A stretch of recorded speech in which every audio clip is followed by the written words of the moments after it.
आग लगे, ये भी कोई जिंदगी है? सुबह से चिल्लम चिल्ली पुकार सुन के मैं तो तंग आ गई हूँ। अरे वो भी क्या दिन थे जब मैं गांव में रहा करती थी। पहले बड़ी सुखी थी मैं।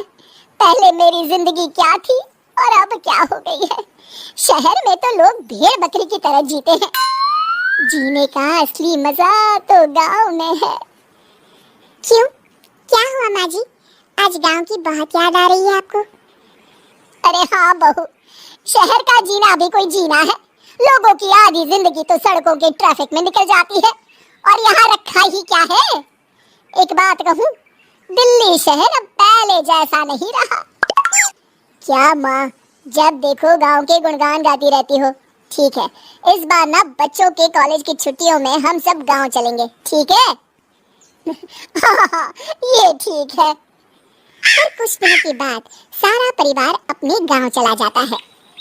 अरे वाह, कितनी ताजी और साफ हवा है, कितनी शांति है यहाँ। चल बहू, अब बढ़िया सा खाना बना दे, मजे से आंगन में बैठ के खाएंगे।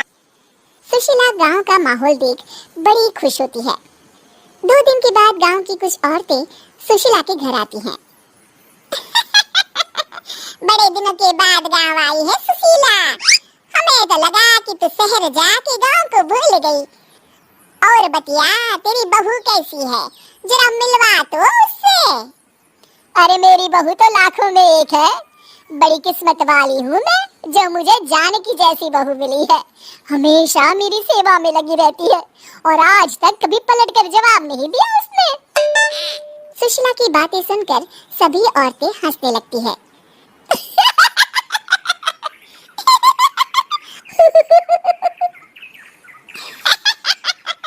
अरे कुछ भी बोले जा रही है। तबीयत तो ठीक है? तेरी बहू चांद से आई है क्या?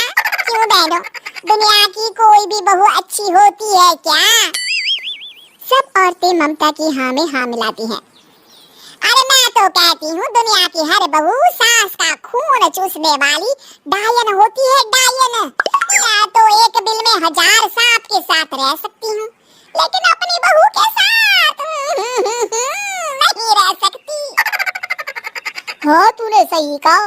मेरी बहू तो तेरी बहू से भी 2 कदम आगे है। सब औरतों की बातें सुनकर ममता मन ही मन बड़बड़ाती है। अरे ये गांव सुधर गया, लेकिन औरतें नहीं सुधरी।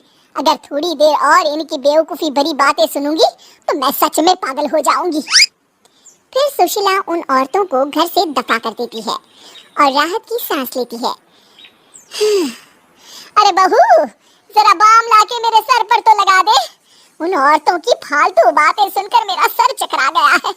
इस गांव की औरतों का तो भगवान ही मालिक है। तो अगले दिन सुशीला की सास उससे कहती है, अरे बहू, तू यहाँ क्या आराम फरमाने आई है? आखिर ये तेरा ससुराल है। चल चल, घर के कामों में हाथ बटा। शहर में कुछ काम धाम तो करती नहीं है। जरा अपने आप को तो देख, कितनी मोटी हो गई है।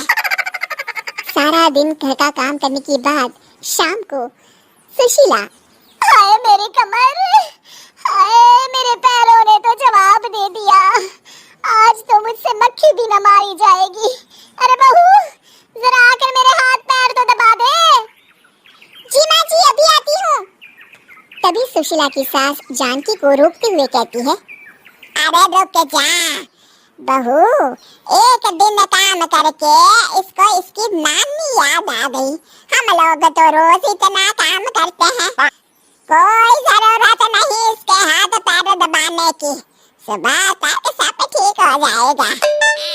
सुशीला अपनी सास की बातें सुनकर हैरान रह जाती है। इस तरह धीरे धीरे गांव आने के बाद सुशीला की परेशानी शुरू हो जाती है। फिर एक दिन, अरे आज तो मैं कपिल शर्मा देखूंगी क्योंकि आज संडे है। सुशीला जैसे ही टीवी ऑन करती है तभी बिजली कट जाती है। अरे सत्यानाश, इस बिजली को भी अभी जाना था। इतने दिनों से मैं टीवी सीरियल देख नहीं पाई। हमारा देश इतनी तरक्की कर रहा है, पर पता नहीं ये गांव कब सुधरेगा। अरे अब तो 2 दिनों के लिए बिजली को भूल जा, ये तो यहाँ रोज की बात है। अब इस अंधेरे में रहने की आदत डाल ले। हाँ। हे भगवान, अब क्या होगा? ऊपर से इन मच्छरों ने जीना हराम कर रखा है। दूसरी तरफ घर के काम कर करके और बिना किसी सुविधा के सुशीला तंग आ जाती है और उसे शहरी जीवन याद आने लगता है। क्यों माँ, मजा आ रहा है ना? अरे, आपने ऐसी सूरत क्यों बना रखी है? मुस्कुराइए, अब हम गांव में हैं। मोहन के साथ जानकी भी अपनी सास की खिंचाई करती है। हाँ हाँ माँ जी, आप ही तो यहाँ की बड़ी तारीफ कर रही थी। फिर अभी तो कुछ ही दिन बीते हैं, वैसे भी अब तो आप यहीं रहने वाली है ना? अरे नहीं नहीं बहू, मैं एक दिन और यहाँ रुकी तो मर जाऊंगी। मुझे शहर ले चलो। क्या दिन थे, कितनी सुखी थी मैं वहाँ। ठीक है माँ, हम कल ही वापस शहर चले जाएंगे। इस तरह सुशीला शहर आ जाती है और फिर कभी दोबारा गांव जाने की जिद नहीं करती।